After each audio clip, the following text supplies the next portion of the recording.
পাশে গেলাম 18 so from where you guys come Slovakia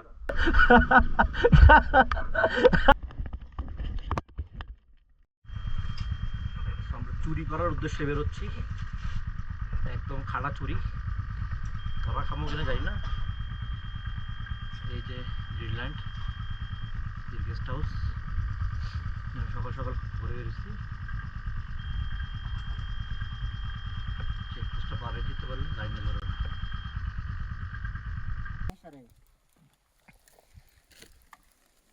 কি আছে মানকি ক্যাট মানে নিনজা মাস্ক ঠিক আছে হ্যাঁ বল লের এই সিন্ডিকেট ভেঙে তুমি চলে আসলা বাইক নিয়ে দিল্লির কেমন লাগছে তুমি কি বলতে চাচ্ছ বলো সকালে ঘুমের থেকে উঠতে খারাপ লাগছে কিন্তু এখন মনে হচ্ছে খুব ভালো হয়েছে টাকা পাচ্ছে সময় পাচ্ছে আমাদের রুট এক্সিকিউট করতে পারলেই হয় এখন হ্যাঁ আমার ফার্স্টে মন খারাপ ছিল যে আমরা 5:30 বেরোতে পারলে আমার কাছে মনে হচ্ছে খুব ভালো হতো আমরা 15-20 মিনিট দেরি করে ফেলছি হ্যাঁ কিন্তু আমার ঘুম ভাঙছে অ্যালার্ম আমি অনেকবার বন্ধ করে দিয়েছি মানে উল্টা পাল্টা লাস্টে কেন জানি আবার কি মনে করে জানি উঠে গেলাম কিন্তু সত্যি কথা বলতে একটা ফালতু সিন্ডিকেট কারণ মানুষজন জানে যে আর্লি বেরোলে এখান পাস করা যায়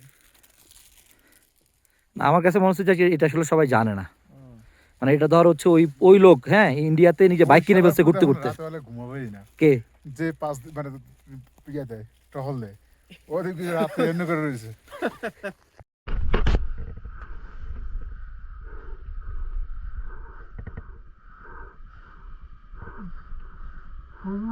কেমন লাগছে ভাইরা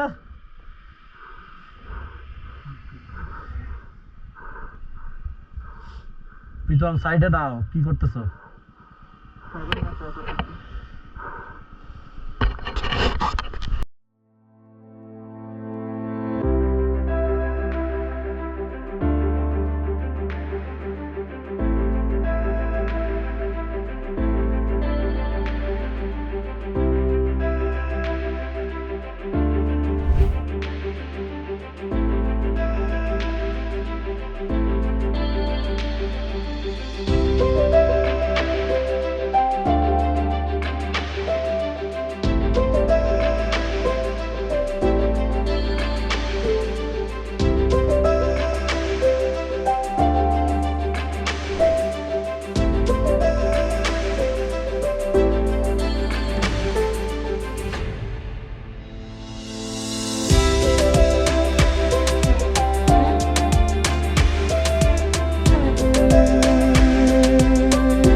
সো আসসালামু আলাইকুম জনগণ আমরা অনেকগুলো মাসের পর আবার আমাদের কিছু এপিসোড নিয়ে আসলাম লাদাখ সিরিজের জন্য আসলে ব্যস্ততার জন্য খুব একটা মানে এগুলো রেডি করা হয় না সো আজকে চিন্তা করলাম যে একটা ইম্পর্ট্যান্ট ইনফরমেশন শেয়ার করি আপনাদের সাথে যারা লাদাখ ঘুরতে যান বা যাবেন সামনে জিনিসটা হচ্ছে আমরা তো হচ্ছে আপনারা দেখতেছেন যে আমরা পুরো সিরিজেই আমরা হচ্ছে দিল্লি থেকে বাইক ভাড়া করছি সো অনেকেই বাংলাদেশ থেকে বা বিভিন্ন দেশ থেকে যায় যারা আসলে বেসিক্যালি দিল্লি থেকে বা অন্য স্টেট থেকে বাইক ভাড়া করে লাদাখে যায়।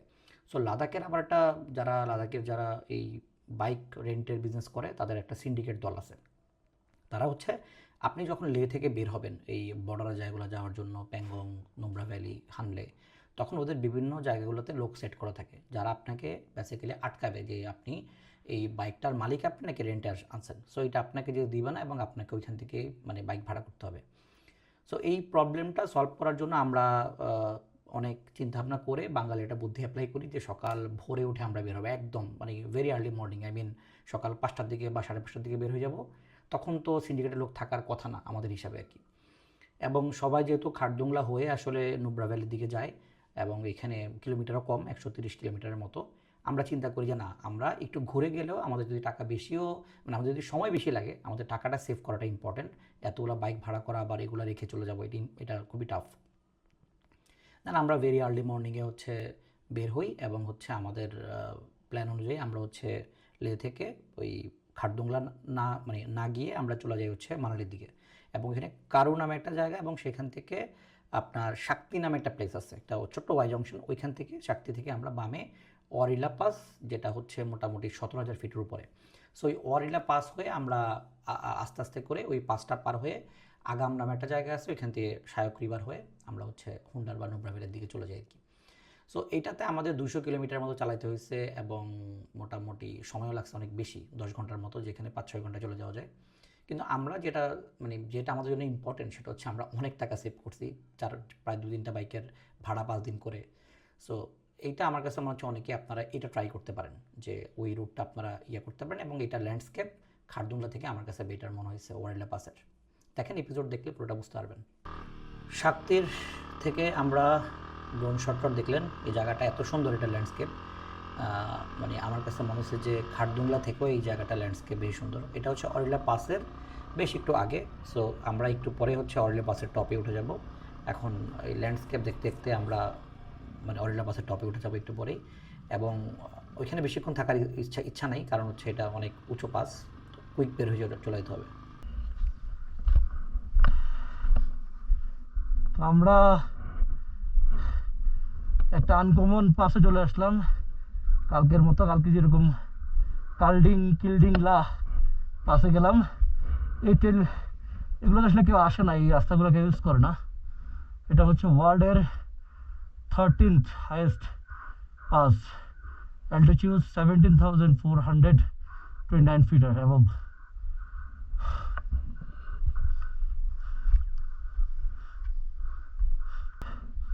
আমার বন্ধু হুমায়ুন এবং প্রীতম তারা এখনো আসতে পারে নাই, চলে আসলো। হুমায়ুন, এটা অনেক উঁচু পাস, 17,500। আমি তো 15 বলছিলাম, 17,000 প্লাস। এটা চাংলা পাস থেকে উঁচু। হ্যাঁ, আমরা একটা ছবি দিব ফার্স্ট টাইম। উমেল, বেশিক্ষণ থাকা যাবে না পাশে, হ্যাঁ বেশিক্ষণ থাকা যাবে না, maximum 10 minutes we have to leave. মানে এই ম্যাচের কবলে পড়ে যাব।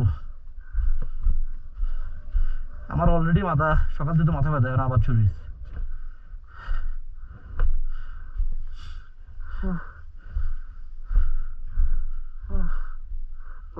ভালো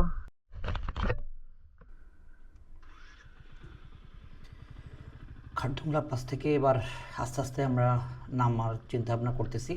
কিন্তু এতক্ষণ যেরকম চকচকা ফকফকা রাস্তা ছিল, এখন দেখতেছি যে রাস্তার অবস্থা খুবই খারাপ এবং হচ্ছে মানে যে পরিমাণ ডাউনহিল, এটা আসলে ক্যামেরায় বোঝা যাবে কিনা আবার সন্দেহ আছে।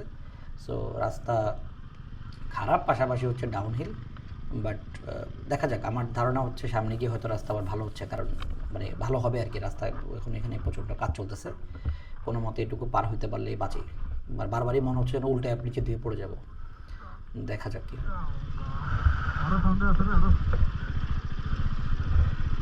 না তাহলে শুকুরটা নিয়ে নি।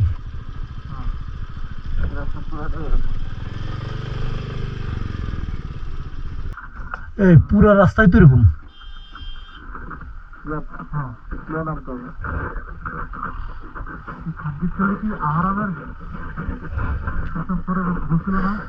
আগামের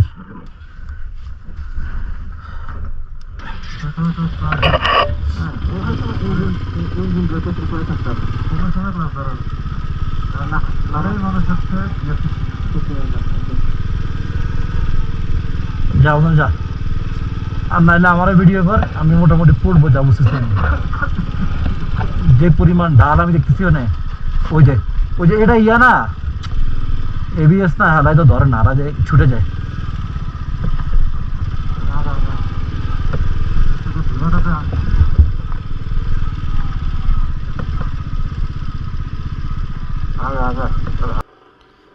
এখান থেকে কত দূর গেলে আগামের রাস্তা এখনও বুঝে উঠতে পারতেছি না, কিন্তু মোটামুটি এই জায়গাটা একটা জায়গায় গিয়ে মিশে মানে এটা 3 রাস্তার মুখে গিয়ে মিশবে যতটুকু ম্যাপে দেখছিলাম। হচ্ছে নামায় ডাইরেক্ট নামায় দিবে আর মোড় এই জায়গাটা এই রাস্তাটা শেষ পর্যন্ত গিয়ে হচ্ছে যতটুকু বুঝতেছি ম্যাপ দেখে যে আগামে মিলবে, এবং আগাম থেকে 3 রাস্তার মুখ থেকে আমরা চলে যাবো বামে আর প্যাংগং যেতে হবে ডানে। আয় রে শেষ আমি এবার আমি শেষ এখন কেমনি কি ভাই তুই বাম দিয়ে যা, তুই বাম দিয়ে যা ভাই। আচ্ছা ঠিক আছে, ভালো করছো পিছাচ্ছে। আমি এবার বালুর জন্য বাবারে বাবা বালুর জন্য যাচ্ছে না, তার মধ্যে পিলিয়ন গেল, বাইচে গেলাম বাইরে ভাই।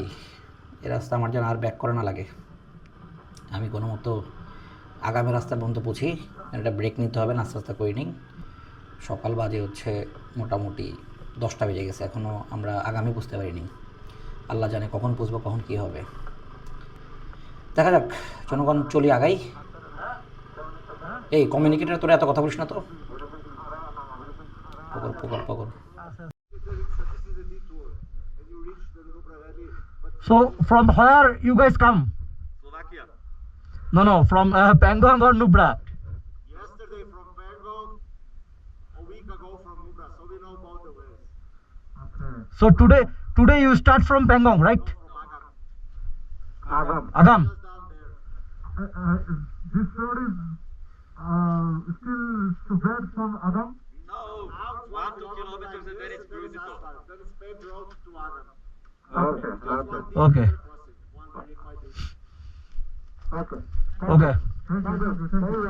Thank you so much.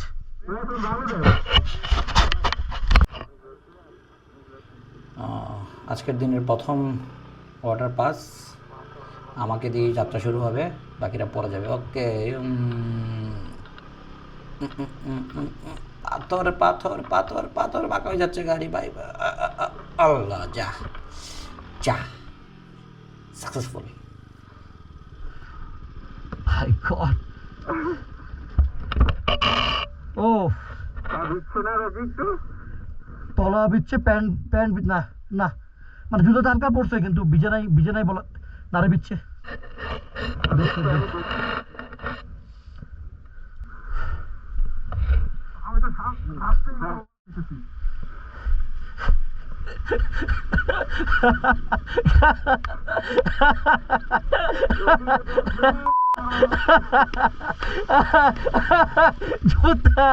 জুতা শেষ।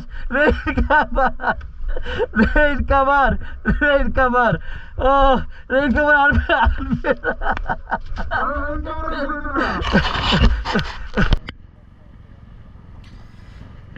আগামে একটা ছোটোখাটো ব্রেক নেওয়া হলো আমাদের। ব্রেক টেক নিয়ে এখন আমরা শায়ক রিভারের সাইড দিয়ে আগাচ্ছি হচ্ছে ডিস্কিটের দিকে। কিলোমিটার খুব একটা বেশি না, কিন্তু হচ্ছে রাস্তার অবস্থা খুবই জঘন্য। মানে বেসিক্যালি পুরোটাই দেখতেই পাচ্ছেন যে পাথরের উপর দিয়ে চালাতে হচ্ছে, কোনো মতে ডান বামে গেলেই শেষ। কতক্ষণ পিলিয়নকে নামাই দিচ্ছি আমি, কতক্ষণ উমেন নামাই দিচ্ছে, দু একবার পড়ছে সবাই কম বেশি, ওইটুকু আসলে ভিডিওতে আনা হয়নি। মানে রাস্তার অবস্থা একদম যাতা। এখন এই যে এরা আসছে হচ্ছে, সাথে গল্প হয়েছিল আগামে নাস্তা খাওয়ার সময়, এরা থাইল্যান্ড থেকে আসছে ঘুরতে এবং সিঙ্গেল চালালে একটা সুবিধা, দাঁড়ায় মানে আরামসে চালানো যায় আর কি, পাথর তখন আর খুব একটা লাগে না। আমরা তো ডাবল চালাচ্ছি, সো মানে দাঁড়ায় চালানোটা খুব টাফ হয়ে যাচ্ছে আর কি, তার মধ্যে এত ব্যাগেজ ট্যাগেজ সহকারে। এরা সবাই হচ্ছে লে থেকে বাইক ভাড়া করছে আর কি, জন্য এরা আরামে চালাচ্ছে। কিরে এবার কোন দিকে? ও আচ্ছা, এটা ব্লক করে রাখছে, রাস্তা কাজ চলতেছে, কিন্তু এইখান দিয়ে তো পুরোটাই পাথর।